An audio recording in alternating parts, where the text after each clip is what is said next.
just endured. Day 7. You survived.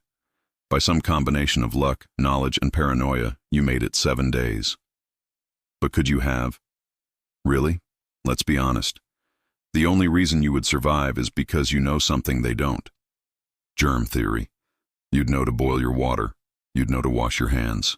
You'd know to avoid sick people, not because of bad air, but because of invisible bacteria. You'd know that the cures are poison and the treatments are useless. You'd know to isolate yourself, to avoid crowds, to stay away from flea-infested materials. You have 650 years of scientific progress in your brain. You're a time traveler with a cheat code. And even then, your odds are maybe 60%, because you can't avoid fleas forever. You can't avoid breathing. You can't avoid human contact entirely. Without modern antibiotics, even with perfect hygiene, you'd still roll the dice every single day. The legacy. The Black Death killed 50% of Europe, but it didn't just kill people. It killed an entire way of life. Feudalism, the system where peasants were tied to land owned by lords, was broken. Why? Because suddenly there weren't enough workers. For the first time in history, peasants could demand wages. They could move to different lands. They could say, "Pay me more, or I walk." The power structure that had existed for 800 years crumbled. The labor shortage was so severe that England passed the Statute of Laborers in 1351, trying to force wages back down.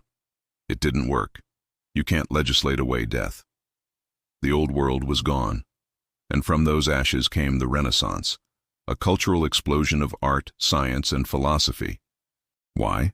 Because the survivors realized life was short, that authority could be wrong, that maybe, just maybe, humans could figure things out for themselves. The printing press, perspective in art, scientific method, the Protestant Reformation, the Age of Exploration. All of it traces back to the survivors of the Black Death deciding the old ways didn't work anymore. So the next time you wash your hands, drink clean water, or take an antibiotic, remember, you're living in the paradise built on the greatest survival challenge the world has ever known.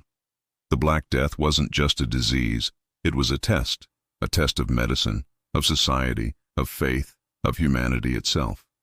And we barely passed. Thanks for watching. Make sure you subscribe because next week I'm covering something even crazier.